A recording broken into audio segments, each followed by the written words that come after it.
Welcome to Read, Burn, Hoard. I'm Niki, and I have an entire wall of unread books. So many books! More than I could get to in 10 years. 10 years is just an estimate. I actually don't know how many books I have in my collection. I was thinking of doing a video where I counted everything and did some math. But I've been stalling because I'm not sure I really want to know. I started this project to curate my collection one shelf at a time, usually picked as random draw from a jar. Last month, shelf number 19 was selected. Let's go take a look and see what's on it. Here's where I complicate things a little bit. Last episode, when I picked from a jar and picked number 19, I just glanced over and thought I knew which shelf was number 19, commented on that it was a single author shelf, then proceeded to do like several hours of prep work for this video. Now that I'm panning you over to actually look at the shelf, I am realizing that my numbers are off. Like, this is not the actual shelf I was supposed to be working on. Looking at the collection here, you can see all these little paint tags. I made a nicer version of labeling my shelves, but then for some reason I still kept these papers here. And as you can see, this says 20. This was the original shelf breakdown. And I had to reallocate because of my A to Z project. Like, it was a whole thing. I'm not even sure I understand exactly what happened, but for the sake of the current challenge we're on, this is technically shelf 20. And all the way down here is technically shelf 19 if I were sticking to the original shelf allocation. But yeah, because I shifted everything up. This is the shelf I should be talking about this month. Maybe instead of picking from a jar, I'll do this one next month so we don't get confused. But for the sake of being timely, this is the shelf we're going to talk about today. Why can't things be simple? I honestly can't even begin to tell you how much less complicated my life would have been this month had I realized I was picking the wrong shelf. But since I'm already so deep into it, this is what we doing. I'm going to show you all the books on this shelf, take you through them in detail, and much like a decluttering video, take you through my mental process of what I'm deciding to keep and what I'm deciding to get rid of. Now, we'll do an initial pass, and then I'm sure I'll have titles that I need to research, and we'll kind of go from there. This Mercedes Lackey shelf, I've been collecting these books for years. I have read this author before. She's very hit or miss for me. She is responsible for both some of my all-time favorite books and some of my all-time least favorite books. So this is going to be kind of a hot mess. But much like my Anne McCaffrey shelf, I think what I end up with at the end of all of this will actually be like really satisfying. So let's get started. First of all, pulled up from the shelf down below, I have a couple of Lackey books on that shelf that I want to evaluate with everything here. Kind of makes sense. I have books 1, 2, and 3 in the Obsidian trilogy, starting with The Outstretched Shadow. And then you've got To Light a Candle, and then I have a coverless copy of When Darkness Falls by Mercedes Lackey and James Mallory. Here's the thing about this one. I love the covers on these. I actually started Outstretched Shadow several years ago and read at least 100 pages. And then I got fed up with the fact that not much had happened, and I put it down. Then I went on a used bookstore trek where I was just buying a whole bunch of hardcovers, and I have no idea what compelled me to get these. Maybe because they were inexpensive, maybe because I thought, well, maybe I'll try it again because I like Mercedes Lackey so much, and eventually I might actually like that story, so I'll want it in hardcover. But see, now I have hardcovers for a book that I tried and didn't like. Because of that, I'm honestly thinking about unhauling them. So for the sake of space, I'm going to set these aside in my might be burning pile. And then this was just a placeholder, but I am definitely burning this one this month because it doesn't have a cover.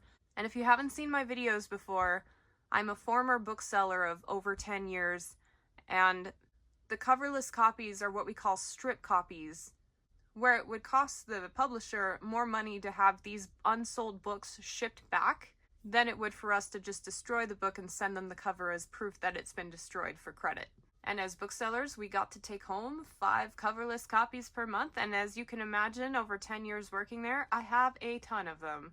Okay, next up we have what I think is a single series, so book 3 of Enduring Flame. That's book 1. And then we've got book 2. I love the covers on these. Absolutely gorgeous. Hang on, I need some space. These were also picked up during my used bookstore check, and they look awesome. I would like to keep these, but first I need to see if they are related to any other series. Lackey has so many books, and I know a lot of them cross over. I would want to read by publication order to avoid spoilers. So I am definitely looking into those, but I would also pretty sure I'd like to keep them. Okay, books 1 and 2 of the Dragon Prophecy. I am also interested in these. I am not sure, because it's by Lackey and Mallory, if they're related to the Outstretched Shadow that I didn't get very far into. So as with the others, I need to be doing some research on those. The Queen's Own. This is a science fiction book club edition. It's a compilation of 3 in 1. Starting with Arrows of the Queen, I am pretty sure this is the very first series that Mercedes Lackey wrote. And anytime I've talked about Lackey on the channel, a few people come out of the woodworks to tell me how much they really loved this one. I think it was written in like the 80s, and so I'm not sure if I'm in the mood for a classic fantasy genre right now, but of all the works from her, this is the one that comes really praised, and it would probably be a good idea for me to read these eventually. Just am not sure if I want to start a new series right now. In fact, I know I don't. By the Sword. This is a book club edition I got from my mom. She'd had it on her shelves for years, and I think it's a standalone. I've never seen anything else that goes with it, but I just don't know. I think what I'm going to have to do is print out some sort of Mercedes Lackey reading guide and see how some of these books fit in, because this one is so random that I probably want to try it at least before I donate it, but it's one of the ones that's kind of glaring on my shelf as doesn't fit with the others. And I wouldn't call myself a mega fan, so I don't really feel like I need to read everything. Free Bards. Just a knee-jerk reaction. I'm not sure I want to read this one at all, so I'm pretty sure it's going to be nominated at least to be researched. It looks so wildly different than everything else on here, and it looks like a 3-in-1 combination. So we're definitely going to be doing some research on that specifically. In fact, I'll set it aside. And then I have a hodgepodge of paperbacks. I'm not even sure. Okay, I think I'm pretty much committing to getting rid of everything without a cover, but I'm not sure yet. So we've got the Black Swan, which I don't think is related to the Valdemar series that the Queen's Own starts. And then I've got what I've called the Storm series, and I'm inclined to think it is part of the same world because it's got the horses on it, the white horses. So book 1, 2, and 3 of the Mage Storm with covers. That bodes well. I have 3 labeled Oath. Only the first one has a cover. Oathbound. These are the thinnest of everything I've got here. Book 2 and 3 of the Mage Winds. I have no idea where book 1 is. I don't think I own it. And 3 coverless copies of the Owl trilogy. Owl Flight, Owl Sight, and Owl Night. A coverless copy of Brightly Burning. And then a coverless copy of Burning Water, which I believe is an urban fantasy, not even related to any of her fantasy stuff. So I'm thinking that one definitely needs to be researched. Already that looks a lot better. The plan is to research a lot of these and to see if I actually want to read them, because I've basically just been going off of covers at this point. And then, whoop, looking further into those titles, and then I already have one that I'm sure I'm burning, because it's the 3rd book to this series. Like, I have no desire to keep one without a cover. I'm either going to curate it in hardcover or just get rid of the whole thing. I have some research to do. I already have some history with Mercedes Lackey. I really hated her Griffin series, but other than that, I've got a few all-time favorite series by her sitting on my shelves, and I kind of want to show you everything that I have read. I'm not going into this author completely blind, and there is a reason why I have so many of her titles. So surprisingly, one of my all-time favorite things by her is a young adult series, the Hunter series. And it's kind of dystopian, and I don't know, these hunters are charged with keeping the civilization safe by going out and hunting the monsters and kind of protecting them from monsters that come in. And this was so freaking good. So freaking good. The thing is it didn't really end in Apex. I guess it was only a 3-book deal, but it was so open in here that it didn't end at all. And there hasn't really been much news on whether or not there's going to be a 4th book. I feel like this one came out well over 10 years ago. And she's got so many writing projects that she's doing, but I'm like, come on. But even though this one was open-ended, the trilogy as a whole is worth reading. It's one of the few YA that I think reads really well for adults. I mean, let's face it, YA is being read by mostly adults, but this one I think is good for people who are grouchy with the genre. And then over here, I geek out about this series all the time. It comes up on most of my lists. It's the Joust series. It's about dragons. It's one of my favorite dragon reads.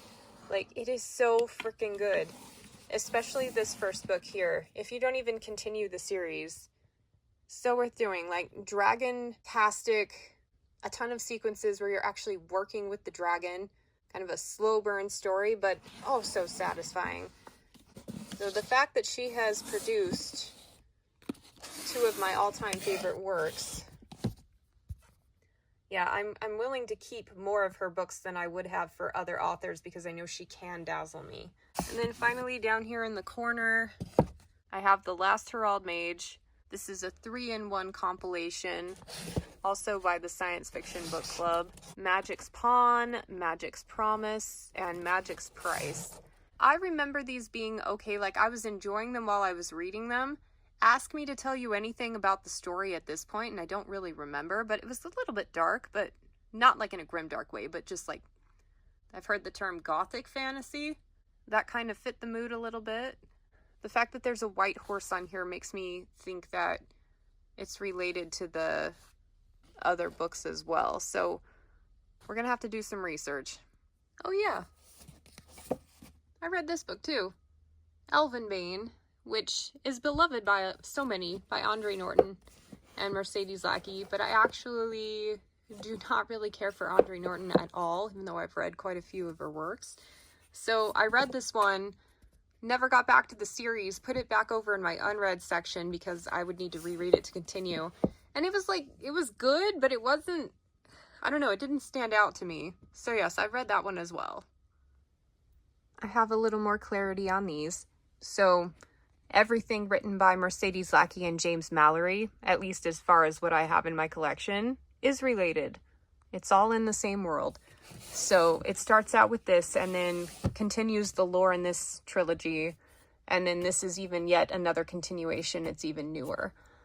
So with that said, I feel like I would really like to read these, call it cover appeal or whatever.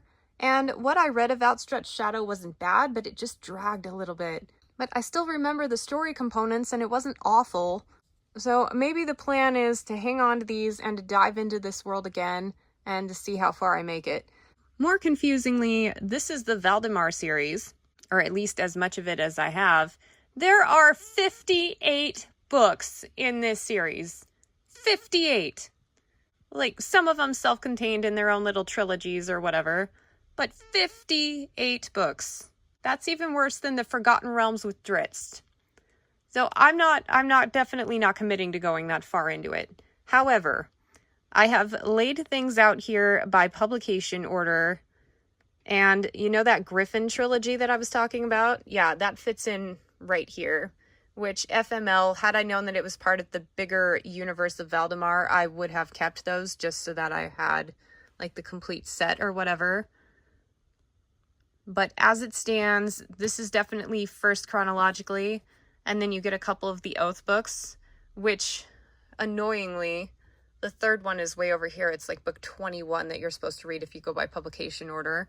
And then the last Herald Mage that I've read was actually books 6 through 8. And then By the Sword actually does continue on with that. And there's at least 1 or 2 in here that I am missing. Having read a few things out of order, I really don't feel like I was missing much, so I don't know that I necessarily need to read them in that order.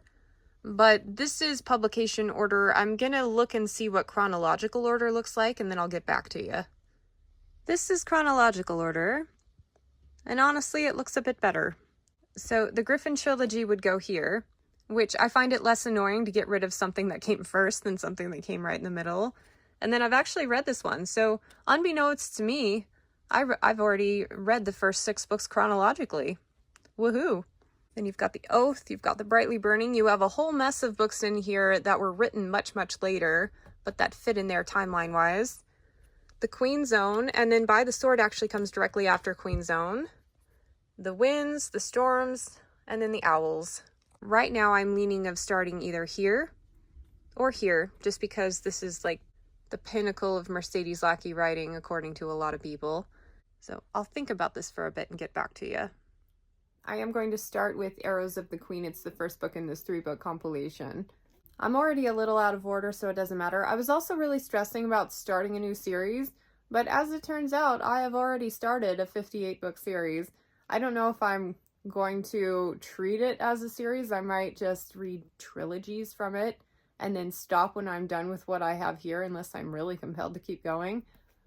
But I've been playing with the idea of picking this up for a while. I'm not sure that I want to commit fully to this universe yet, like since it's so expansive and I have so many other things going on.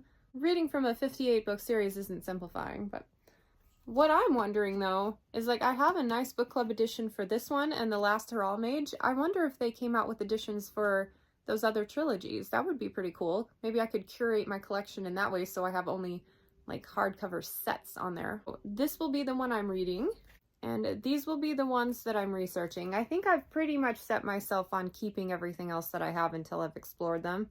So I will get back to you on these. I did some research and made some decision on these unknown titles.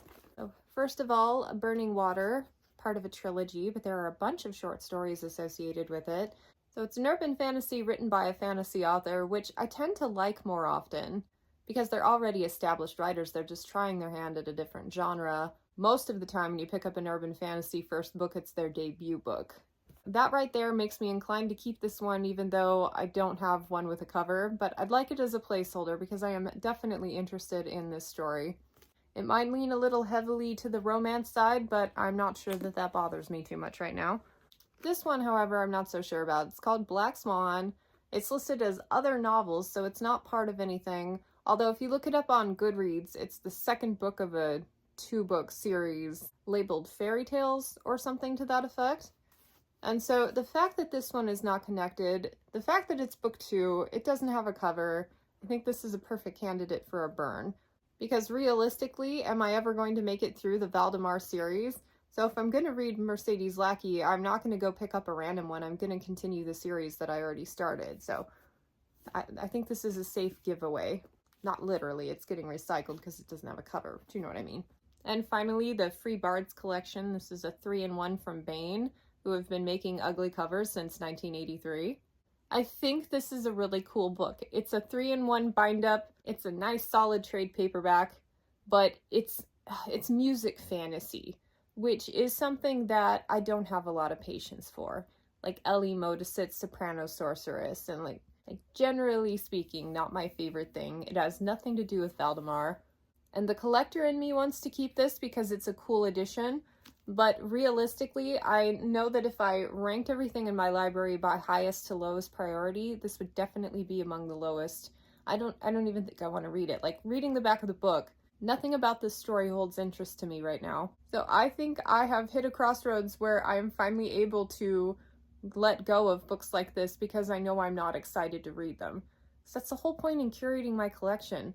And I have so many books over there that I don't have room for new stuff right now. I am still collecting books more quickly than I am reading them, so I've got to do something different. And letting go of cool editions that I doubt I will ever get around to is one such thing. My goal has ever been to get my unread collection down to like within 5 years of reading, so about 500 books. I know I'm well beyond that. I need to do an official count. And realistically, I will never stop buying books, so this one is a burn. I finished the first book, Arrows of the Queen, of this 3-book trilogy compilation, and I meant to update you at the halfway point, but it was such a quick read that I was through it before I had a chance to sit down with the camera. It was such a good story. I was planning on DNFing at like 15 pages in when I gave it a sample try, but no, like the first 15 pages have really nothing to do with the story as a whole. It had one of those classic fantasy comforting writing styles where you can just sit back and bask in what's going on. Nothing truly revolutionary, but here's the thing, like this was written in the 80s, so it was kind of one of the first movers in some of the tropes that I'm tired of reading over and over again now. Like, it gets a pass because it's one of the first ones to do it. So the idea of this girl who's in this society where girls aren't allowed to do things. Luckily, that's not her entire society, just the small town that she came from, right? The book had an academic setting, which I loved. Some training sequences, not as many as I would have preferred, but overall, just really fun vibes.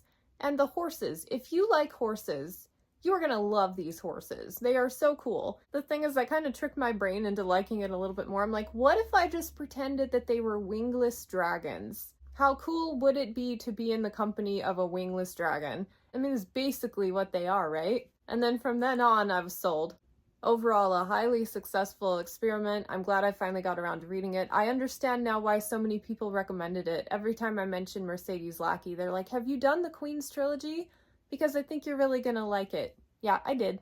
4 out of 5 stars, fun story, nothing super revolutionary, but it was a first mover, so.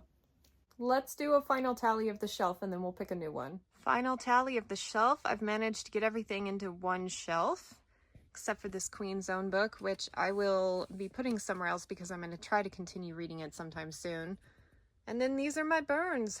Not too many this month, but honestly, being able to go through and figure out what goes with what and get this a little more organized already makes me feel a little better and a little more inclined to read it. It could get picked up on a whim now, as opposed to before when I would have had to go through this huge organization process before I could read anything. Now, all of these, because they're connected, might get donated if I try Outstretched Shadow again and don't like it, but the jury's still out. We're going to hang on to it for now because it's a nice hardcover.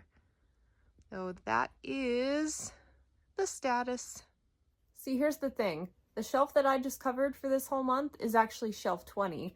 When I picked from a jar, I was supposed to do number 19, but I relabeled my shelves and got myself all confused, and so I was following the new labels instead of the old labels, and it all goes back to when I was doing my A to Z challenge.